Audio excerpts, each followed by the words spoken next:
yourself, and what are we doing? You want my name? My name is Zach. You've known me for 20 years, Mikey. I rented an RV. I want to find the most extreme haunted house in the world. What is an extreme haunt? I don't understand how far you really can go on without hurting somebody. What's your name, buddy? Hi, Mikey. What's the camera for? Are you doing crime stoppers or cops or something? We're doing To Catch a Predator. To Catch a Predator? I gotta go.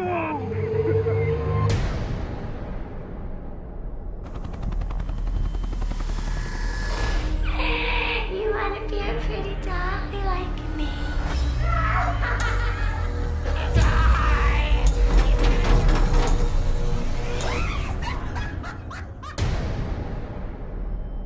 What's going on? Do you care if we ask you some questions? I'm with all this group of people, and we're trying to find something extreme. Hey, we got it. It's in Louisiana this year. We don't have an address, though. This is where they said to go. Is that the girl from The Haunt? She didn't really say anything. Something happened to your car?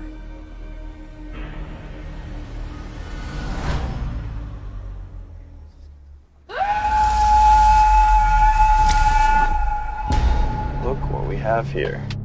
It's an invitation.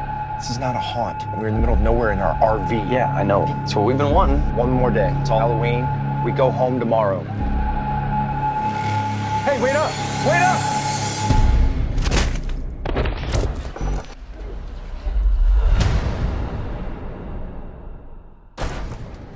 What's that? Shh. Somebody's on the roof. What's just happened? Brandy, stay back. You wanna come out and play?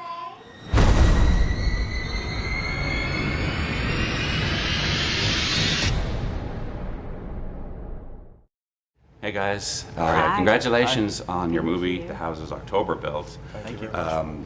Want to congratulate you for getting the movie completed. And secondly, I'd like to congratulate you all on the fact that you don't just have theatrical distribution, you're also on video on demand. For a lot of independent filmmakers, obviously a lot of independent movies made every year, but a lot of them don't see the light of day. Yeah. How are you guys able to acquire distribution, theatrical and video on demand for your movie?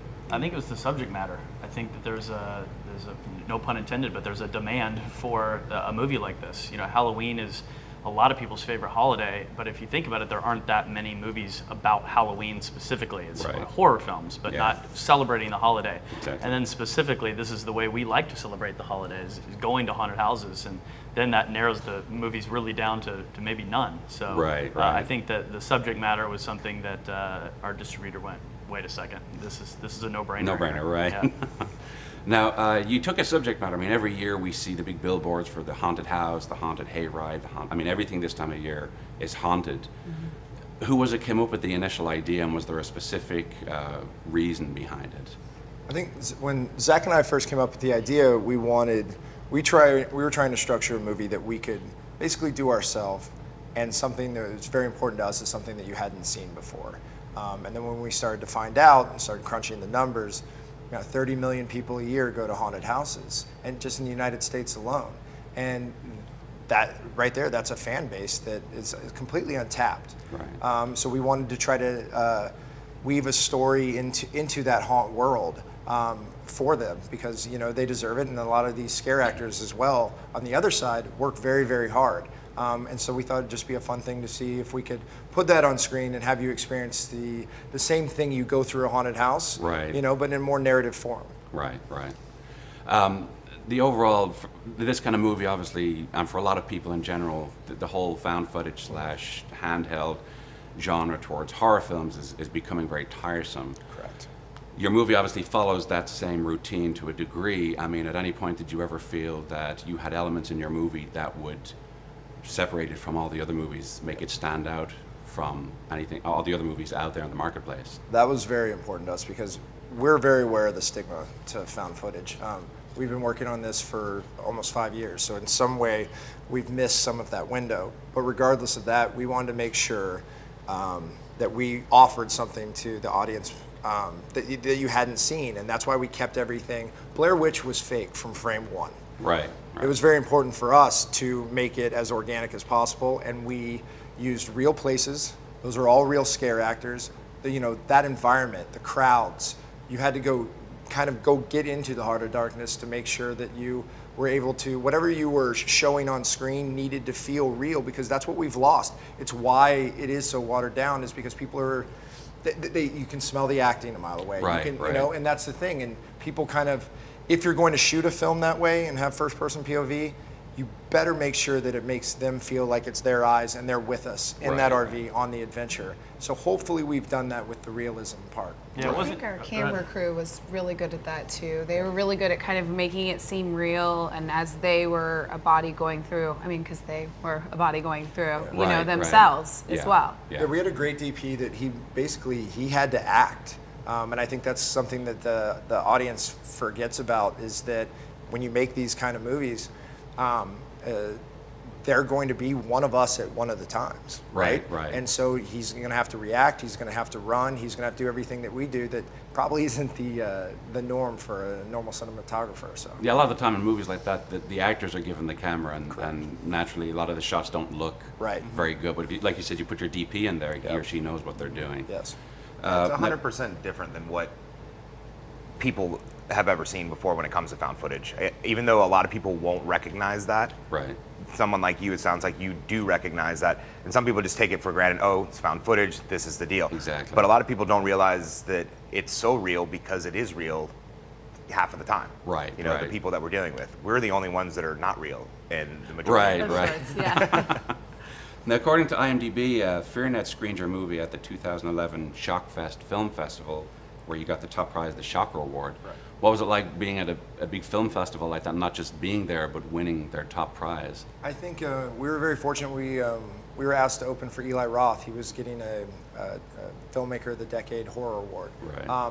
And so for us to be picked to show in front of him was great, because he's a younger guy that makes a lot of the films that we go out and see. Mm-hmm. But I think the nicest thing was that was the first time we ever saw it with an audience. Right. And in some of the scenes, you could hear a pin drop and you could feel the tension, and that's all we ever wanted. And you never know that as a filmmaker. And I mean, the edit bay does a disservice to the film, being in there so long. So seeing that with a full theater was a lot of fun. Right. I think the validation too, and the fact of once we were done with it, and when Bobby screened the first cut just to me, it's like you get done watching, you're like, I think we have something. I think Right, this is. right. We've seen it so many times the way he's editing it. Exactly. After a while, he has no idea, Then you have to, once you screen it and we see people clapped at the end, and we won the award. We're like, okay, this works. This Yeah. definitely works. Right. Well, like I'm an indie filmmaker myself, so like yourselves, when I do a movie, you edit it and you watch it and it's so much, back to front, but when you screen it with an audience, that's when it really shows. Did Eli Roth happen to say anything to you guys about the movie? He asked for a copy of it. Oh, he did? So we know that, yeah. Oh, okay. Yeah. Have you submitted it to any other festivals or competitions? We're actually going to open, after Dallas, we're going to actually go up to Telluride. We're doing the Telluride Horror Show. They very asked good. us to open that festival. So that'll be a lot of fun. Love the city. And it'll just kind of be especially a horror-based festival. You know that you have your audience out there. So. Right, just all horror. Right. Now, the events in the story, at least in part, took place in Louisiana. Did you shoot the whole movie there, or was it shot elsewhere? No, we actually shot it all through Texas. Dallas, Waco, Austin, Houston, and then literally just the RV just kept going, and we went to Baton Rouge and then Bourbon Street. So, Right. that was all authentic. Now, on the film, the credits, you have Steven Schneider and Matthew Stein, and obviously between them, they've done the Insidious movies, Rob Zombie's Halloween movies, and the paranormal. How are you guys able to attach them to your project, or did they come to you? Yeah, well, it was actually a crazy day to be sitting at home and the phone rings and it's Steven Schneider. And he, I knew exactly who he was from the resume you just listed, and I was like, hey. And he was like, hey, I'm Steven Schneider, and I loved your movie. I'd like to talk to you about it. And I was like, okay. Right. He said, the number one thing why I want to make this movie, turn it into something big is it's the first movie I've ever seen that it felt really real, and you Right. can't tell me when it stopped being real. Right. And so that was really what hooked him, and so then he came aboard and was able to kind of navigate the Hollywood waters for us a little bit and kind of be our shield to some of that. And now we've learned the process and thankful to him to kind of being our shepherd through those waters. I mean, it's a dream for a filmmaker, obviously.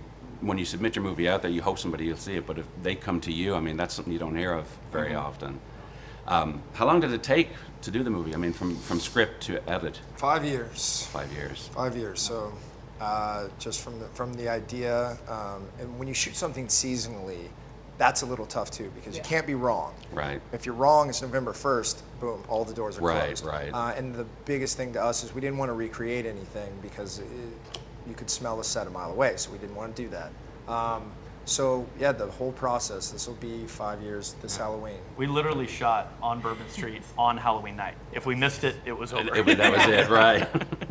And last question, do you guys see a sequel or a follow-up of some sort, or does that depend on how well the movie does? It does. I think we've laid the tracks for the mythology. I think is out there. I think the haunt world itself is so expansive. It's huge. Right. And I think the idea of extreme haunts and where they're going, just it allows itself to tell more stories. Right. You know, there's different terrains. The haunts are kind of they're built among like.